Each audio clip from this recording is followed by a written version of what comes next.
Bonjour les parents d'ados courageux, et oui parce que c'est la rentrée scolaire. Vous savez, cette période magique de la rentrée scolaire où vous vous demandez si vous êtes en train de préparer votre ado pour l'école ou pour une mission spatiale sur Mars. Donc évidemment, il va y avoir des angoisses dues à j'ai rien à me mettre ou les discours inspirants du type tu as intérêt à cartonner cette année. Alors ne t'inquiète pas, on est tous passés par là. Aujourd'hui, on va voir ensemble comment éviter ces petites erreurs qui transforment la rentrée en zone de turbulence. Et on va surtout voir comment garder notre calme ou au moins on va essayer. Donc je vais te donner aujourd'hui les 10 erreurs que tu pourrais commettre lors de la rentrée scolaire de ton ado. C'est Philippe de GérerMonAdo.fr. Je t'aide, je te donne des conseils par rapport à cette phase de l'adolescence qui peut être compliquée pour toi et compliquée pour ton ado. Je te donne tout ce que je connais pour faire en sorte que ta vie soit meilleure et beaucoup plus facile. Tu n'oublies pas à chaque fois de me mettre un pouce si la vidéo te plaît, tu t'abonnes à la chaîne pour recevoir à chaque fois la notification qui te dit que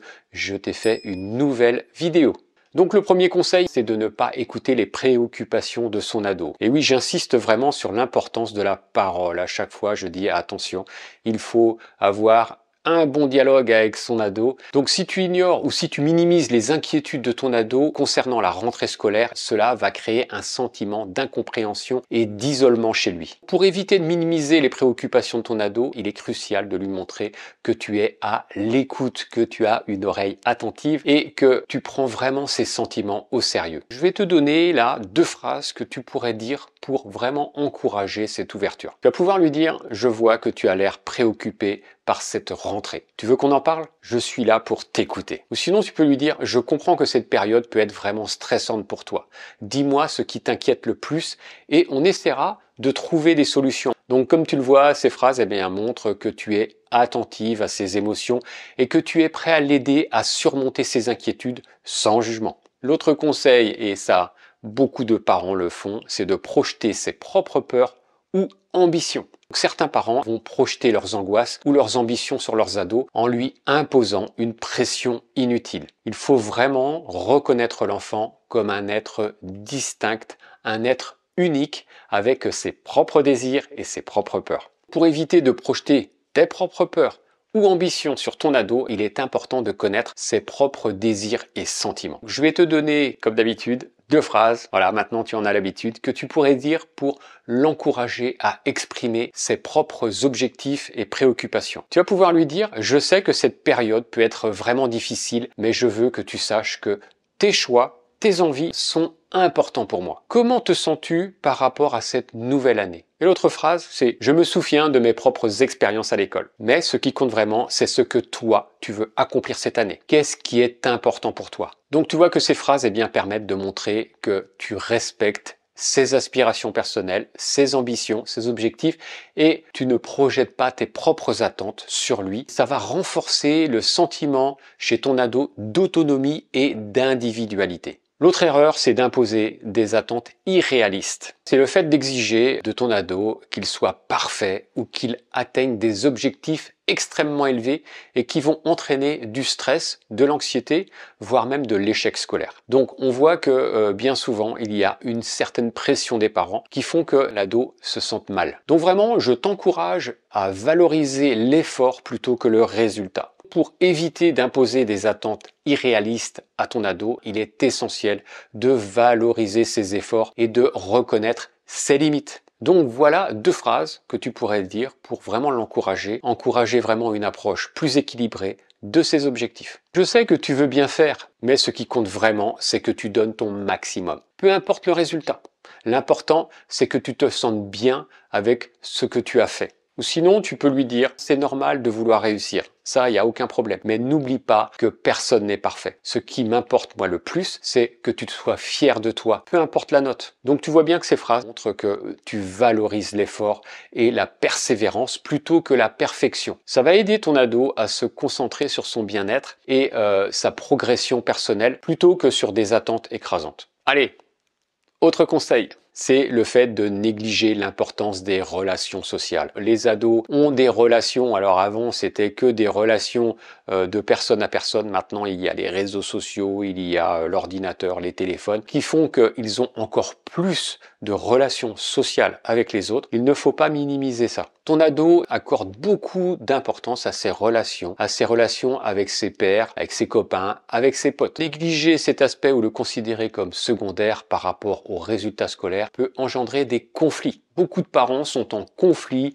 avec leurs ados parce qu'ils minimisent les relations sociales. Donc ces relations pour le développement de l'identité de l'adolescent est vraiment très important. Donc pour montrer à ton ado que tu comprends l'importance de ces relations sociales, il est important de reconnaître que ses amis et ses interactions sociales jouent un rôle crucial dans son développement. Donc là, je te donne 2 phrases pour te dire comment soutenir cet aspect de sa vie. Je sais à quel point tes amis comptent pour toi. C'est important de maintenir ces liens, surtout en cette période scolaire. Si tu as besoin de temps pour eux ou pour te détendre avec eux, on peut en discuter. Donc tu vois bien là que tu es en train de vraiment l'aider à trouver un équilibre entre le travail scolaire, bien évidemment, le fait d'être à la maison, mais que tu prends compte de ses relations sociales. Tu peux lui dire également, alors les études, c'est vrai que c'est important, mais je sais aussi que tes relations avec tes amis le sont tout autant. Comment ça se passe avec eux cette année? Comment est-ce que tu envisages un équilibre entre le travail et tes amis? Donc tu vois que ces phrases, ça montre que tu reconnais, que tu respectes l'importance des relations sociales dans la vie de ton ado. Ça va l'aider à se sentir compris et soutenu dans cet aspect de sa vie. Allez, on passe à un autre conseil.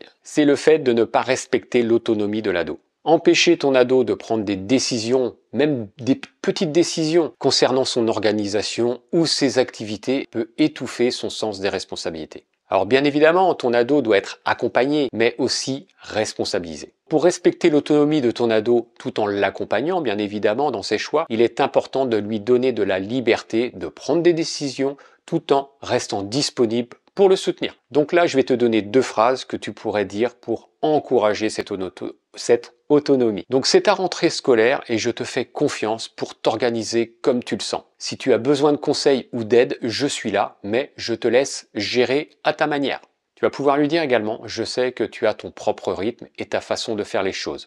Si tu veux qu'on discute de la meilleure manière d'aborder cette année, je suis là. Mais c'est toi qui décides de la direction à prendre. Donc ces phrases, ça montre que vous respectez sa capacité à prendre des décisions tout en lui offrant ton soutien si nécessaire. Ça va renforcer ainsi son sentiment de responsabilité et de confiance en lui. L'autre conseil, c'est de minimiser les changements physiques et psychologiques. Et oui, parce que ton ado est en période de transformation. Ignorer ou minimiser ces changements peut donner à l'ado le sentiment que tu ne le comprends pas. Donc c'est vraiment important de reconnaître ces transitions pour favoriser un dialogue constructif. Pour reconnaître les changements physiques et psychologiques que traverse ton ado, il est vraiment crucial de montrer que tu comprends ces transformations et que tu es là pour en discuter ouvertement. Donc là, je vais te donner 2 phrases que tu pourrais dire pour aborder ces sujets avec lui. Je vois que tu grandis et que beaucoup de choses changent, autant physiquement qu'émotionnellement. Si tu veux en parler, je suis là pour écouter et t'accompagner dans ce que tu vis. Tu vas pouvoir lui dire également, l'adolescence est une période pleine de bouleversements. Et c'est normal de se sentir parfois un peu perdu ou différent. Si tu as besoin de discuter de ce que tu ressens, n'hésite pas. Je suis là pour toi. Donc tu vois que ces phrases montrent que tu es vraiment consciente de ces transformations, que traverse ton ado et que tu es prête à en discuter. Ça va l'aider donc à se sentir soutenu et compris dans cette période de changement important. Allez, un autre conseil, c'est de comparer son adolescent aux autres. Les comparaisons, que ce soit avec les frères, les sœurs ou des camarades, peuvent être vraiment destructeurs et vraiment nuire à l'estime de soi. Je mets souvent en garde, moi, les parents, contre cette tendance à la comparaison qui peut nier l'individualité de l'ado. Pour éviter les comparaisons qui pourraient nuire à l'estime de soi de ton ado, il est important de valoriser son individualité et ses efforts personnels. Donc je vais te donner 2 phrases là pour encourager cette approche. Tu vas pouvoir lui dire, franchement, tu es unique et ce qui compte pour moi, c'est ton parcours. Le parcours que tu vas faire, pas celui des autres. J'en ai rien à faire. Ce que tu fais, c'est déjà énorme et je suis vraiment fier de toi pour ça. Tu montres vraiment que tu le prends vraiment pour une personne unique et que tu ne regardes pas à droite à gauche à savoir ce que font les autres. Tu vas pouvoir lui dire également, chacun avance à son propre rythme et à ses propres forces. Ce qui est important, c'est que tu te concentres sur ce que toi, tu veux accomplir, pas sur ce que font les autres. On s'en fiche. Tu peux voir que ces phrases que tu vas échanger avec ton ado montrent que tu reconnais et que tu apprécies les efforts et aussi ses qualités personnelles, ses qualités spécifiques, sans les comparer à ceux des autres. Donc ça va renforcer sa confiance en lui et son sentiment de valeur personnelle. Et un autre conseil, c'est de faire preuve d'autorité rigide sans explication. Ça, c'est une erreur. Une autorité trop rigide, sans dialogue, sans explication, eh bien, peut créer un sentiment de révolte ou de soumission chez ton ado. Donc moi, je prône vraiment une autorité basée sur la compréhension et le dialogue, et surtout le respect. Pour exercer une autorité qui soit à la fois respectueuse et compréhensive, il est important d'expliquer tes décisions et de dialoguer avec ton ado. Voilà 2 phrases vraiment pour instaurer une autorité basée sur la compréhension et sur le respect mutuel. Tu vas pouvoir lui dire, je sais que certaines règles peuvent te sembler strictes, mais elles sont là pour te protéger. Si quelque chose te paraît injuste, eh bien on va en parler ensemble pour que tu comprennes mieux pourquoi elles existent. Tu vas pouvoir lui dire également, je prends des décisions en pensant à ton bien-être, mais je veux aussi entendre ton point de vue. Discutons des règles et voyons comment on peut les adapter en fonction de tes besoins. Tu peux voir par ces phrases que ça montre que tu es vraiment ouverte au dialogue et que tu souhaites que ton ado comprenne les raisons derrière ces règles. Ça va renforcer également le respect mutuel et la coopération parce que tu lui demandes, écoute, on va coopérer ensemble pour que les règles soient les plus justes possibles, mais qu'elles soient faciles, atteignables et que tu les comprennes. Un autre conseil, c'est une erreur, c'est d'ignorer les signes de mal-être. Les parents peuvent parfois passer à côté des signes de mal-être, que ce soit par manque de temps ou par déni. Moi, j'encourage à être vraiment attentif aux signaux, même subtils, et à en parler ouvertement. Pour éviter d'ignorer les signes de mal-être de ton ado, il est vraiment important de rester attentif à son comportement et de créer un espace où il se sent en sécurité et ses émotions. Donc là, je te donne 2 phrases pour l'encourager à parler de ce qu'il ressent. Je remarque que tu as l'air un peu différent ces derniers temps. Si quelque chose te pèse, je suis là pour t'écouter sans jugement. Ou tu peux lui dire, je sais que parfois les choses peuvent sembler difficiles. Si tu te sens mal ou que quelque chose te tracasse, sache que tu peux toujours venir m'en parler, je suis là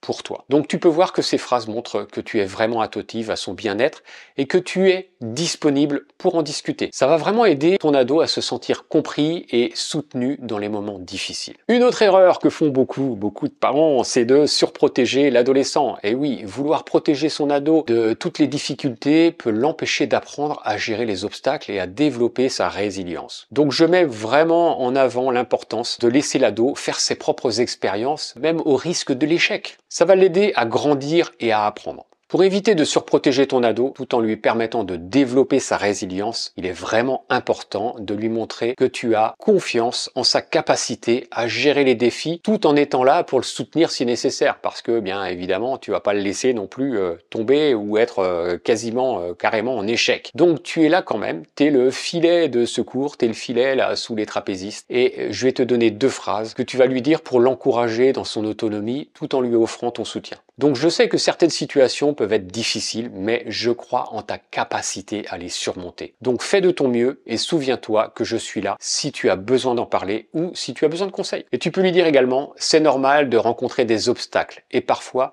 de ne pas réussir du premier coup. L'important, c'est que tu apprennes à chaque expérience. Si tu veux qu'on discute de ce que tu as vécu, je suis là pour t'écouter. Tu vois que ces phrases, eh bien, ça montre que tu fais confiance à ton ado pour gérer les difficultés tout en lui offrant un soutien sans envahir son espace et ça va renforcer sa confiance en lui et sa capacité de faire face aux défis. Tu vois que ces erreurs que tu commets souvent avec de bonnes intentions peuvent avoir une répercussion importante sur le développement de ton ado. Grâce à cette vidéo, ça te permet d'adopter une approche beaucoup plus empathique et respectueuse de l'individualité de l'ado, surtout dans des moments cruciaux comme la rentrée scolaire. Si tu veux aller plus loin, tu vas dans la description et je te propose d'autres accompagnements pour aller plus loin, pour faire en sorte que ta famille soit heureuse, unie et sans conflit. Je te dis à très vite.